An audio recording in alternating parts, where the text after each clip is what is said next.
A gente está indo bem, você vai ver agora, vamos falar de proteína animal, nós estamos falando do arrozinho, mas o arrozinho combina bem com o bife, né? Vamos deixar eu com a Ana Amélia aqui. O arrozinho combina com o bife e Arroz combina com tudo. arroz combina Combina com tudo. com tudo. E aí, como é que está o preço, será, da carne, né? A gente está vendo o produtor amargar aí com relação ao preço da arroba, mas a gente está vendo o Brasil também aumentar as plantas frigoríficas habilitadas para a China. Quem fala para a gente sobre o mercado de proteína animal é o Fernando Iglesias, que é analista de pecuária de safras e mercado. Está aqui com a gente, dividindo tela com a Ana Amélia. Fernando, obrigado por estar aqui com a gente mais uma vez. Então, a Ana Amélia está falando do arroz, de como que o produtor gasta, empenha e depois não tem esses custos supridos pelo preço. É o que está acontecendo com o nosso mercado de carne bovina, não é verdade? Boa tarde a todos. É um prazer estar aqui no AgroMais em mais uma oportunidade. E sim, vamos falar aí do setor carnes. Estamos chegando no auge da safra do boi gordo, possivelmente o ponto de mínima dos preços do boi no decorrer desse ano, né? Então nós vamos ter aí um momento bastante interessante dentro do mercado pecuário que vai exigir estratégia por parte do nosso pecuarista. É muito necessário que o pecuarista brasileiro tome medidas cabíveis em relação à possível queda dos preços que vai acontecer que deve acontecer, né, nos próximos meses. Medidas. Quais são as medidas que você recomenda, Iglesias? Bom, basicamente nós temos aí operações que podem ser usadas ali no mercado futuro, que podem gerar aí são as travas de proteção que nós chamamos, as operações de hedge. Pode ser usado também o mercado de opções, NDFs de algumas instituições financeiras. Então, existem ferramentas disponíveis no mercado quando ele tem essa previsibilidade que nos leva a crer realmente em cotações em valores mais baixos do que nós temos hoje. Então, existem essas ferramentas, infelizmente o uso delas ainda é incipiente no Brasil. O pecuarista brasileiro ele não tem o hábito, não tem o costume de adotar essas ferramentas de proteção ainda. Mas agora, num agronegócio cada vez mais exigente, o pecuarista brasileiro vai ter que adotar essas medidas até para se manter dentro da atividade nos próximos anos, para ter longevidade no seu negócio. Então, é necessário fazer uso aí das ferramentas mais modernas de gestão de preço, gestão de risco e gestão de comercialização para conseguir aí manter boas margens. Não adianta nada você ter uma Ferrari, né? Quando a gente fala de zootecnia, genética, nutrição animal, reforma das pastagens, mas não fazer uma comercialização adequada, pecar na porteira para fora, né?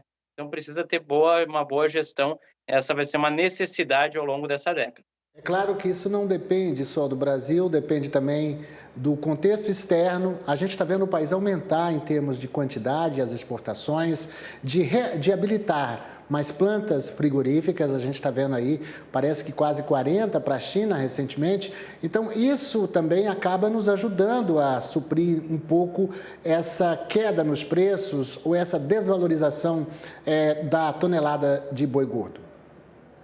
Na verdade, as exportações agora, os preços seguem deprimidos, né? Nós não vemos recuperação dos preços pagos pela carne bovina no mercado internacional, mas o volume exportado segue em altíssimo nível, né? O Brasil deve superar um recorde de exportação no decorrer desse ano.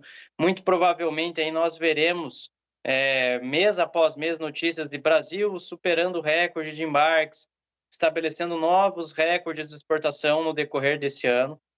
E a exportação ocupa um papel muito importante, que é enxugar o mercado interno, escoar esse excesso de produção que nós temos nessa temporada. Então, esse volume intenso de exportação vai ser muito importante no decorrer desse ano para impossibilitar que a queda dos preços aconteçam aí de maneira mais contundente, de maneira mais agressiva. Então, a exportação tem um papel determinante. Quanto mais a gente vender, mais vai deixar o nosso mercado interno mais equilibrado e vai impossibilitar que a queda de preços aconteça de uma maneira mais contundente. Mas no segundo trimestre, realmente, o viés é de queda das indicações.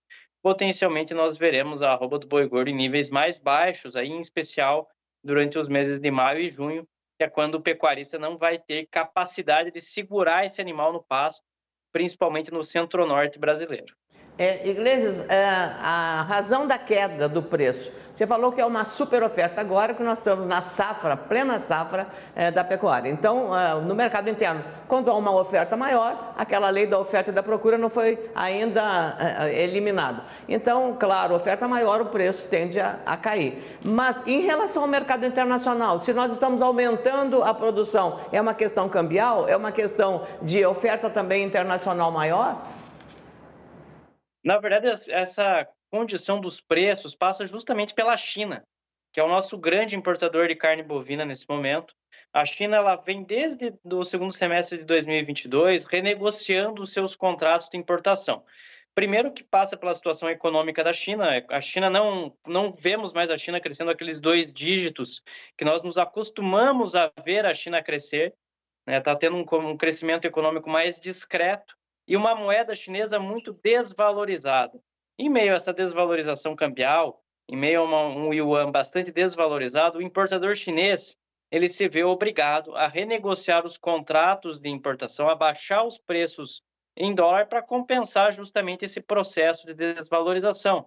E o outro aspecto que nós precisamos mencionar aqui também é que a suinocultura chinesa segue em crise, há muita oferta de carne suína dentro da China hoje, e por conta disso, os importadores chineses realmente estão colocando um pé no freio nos preços pagos pela proteína de origem animal em escala mundial.